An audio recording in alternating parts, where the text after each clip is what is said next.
Hey everybody, I'm Joey with RedMeatLover.com and we're spending the weekend here at Q in the Lou. So follow me and let's turn up the tasty.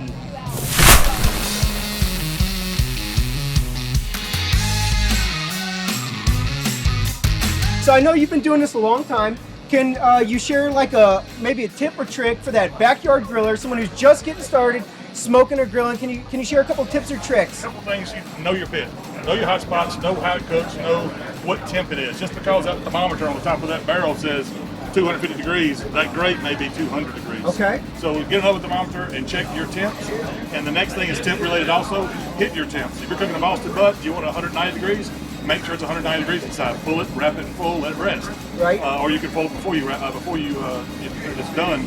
But hit your temps and know your temps. Okay. Yeah, absolutely. I know you're really busy, but I have one final question. A lot of our viewers at home are first-time barbecuers, smokers, grillers, you name it. Can you share with us one or two tips or tricks for that guy who's just starting out in his backyard, getting ready to fire up the grill for the second time? Yeah, I think one of the most important things you can do in barbecue, I think the dry rubs and the spices are the most important thing.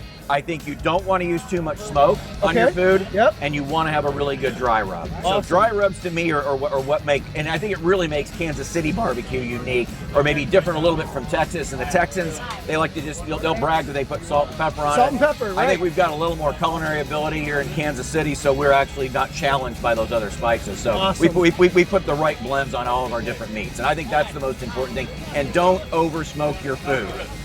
Don't over smoke it. The smokiest food doesn't win. The smokiest food doesn't taste best. Can you hear me now? Testing, 1, 2. Don't wear flip-flops around the grill. Ooh, that's a good one. Yeah. And you see that I'm wearing flip-flops right now. So. Do as I say, right?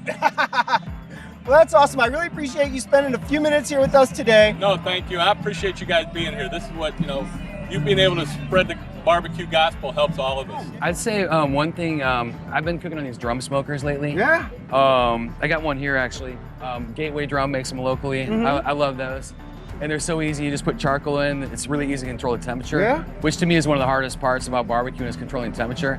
But with these drum smokers, it's like so easy. You just kind of like open up these little air vents and it'll just coast at like your temperature the whole time. Yeah. And I'd say the easiest thing is to start with really good meat, good quality meat. Light seasoning, good salt. I use a lot of Malden sea salt, which is a flaky salt that I think is delicious. Absolutely. And just good smoke, a little fruit wood maybe, nothing too harsh. Yeah. Should be easy. That's one of our sayings. Make it either choice or prime, or don't waste your time. That's right. That's pretty good. When it comes to buying quality meats, the prime and the choice. I say, friends don't let friends eat select meat. There's no special secret. There's no big injection. It's just use quality meat. Absolutely. The best way to start out is find somebody else in the neighborhood or one of your friends that likes to barbecue. Yeah. And y'all get together and find somebody that you're like, oh, I tried this with the chicken thighs, or I tried this with the steak, because there's always people out there that have a different type grill. But the best thing is to get out there and get started. And every time you throw another handful of charcoal on the grill, you always get another beer. Yeah, we have not heard that tip yet. Thank you for that. That's a good tip. I'm telling you that right now. That is a solid tip. The other one is a clean grill, somewhere to sit, some music, and usually some family or friends. Man, I want to hang out with you offline. Hey, it happens. The main thing is don't be scared to do it for one thing, and don't be scared to make mistakes. I mean, that's how you learn anything in life, is by making a mistake. Yeah. But really, you develop what you like, and that's what you cook. And really, cooking is time and temperature. Yep. Whether it's a big cut of meat or it's a whole hog, it's all what temperature you cook it and how long to the way you like for it to be served. Some people like a steak done, some people like it rare, so just develop your own thing and do your own thing, but don't be scared to do it. Absolutely, man. Failure's a good teacher, That is. A lot of our audience are guys and girls who are just getting started around the pit or smoker. When you think back to when you got started in this business, can you share with our audience a tip or trick or two to help them, as I mentioned earlier, turn up the tasty in their backyard? Yes. Audience, this is the tip or tricker I have for you.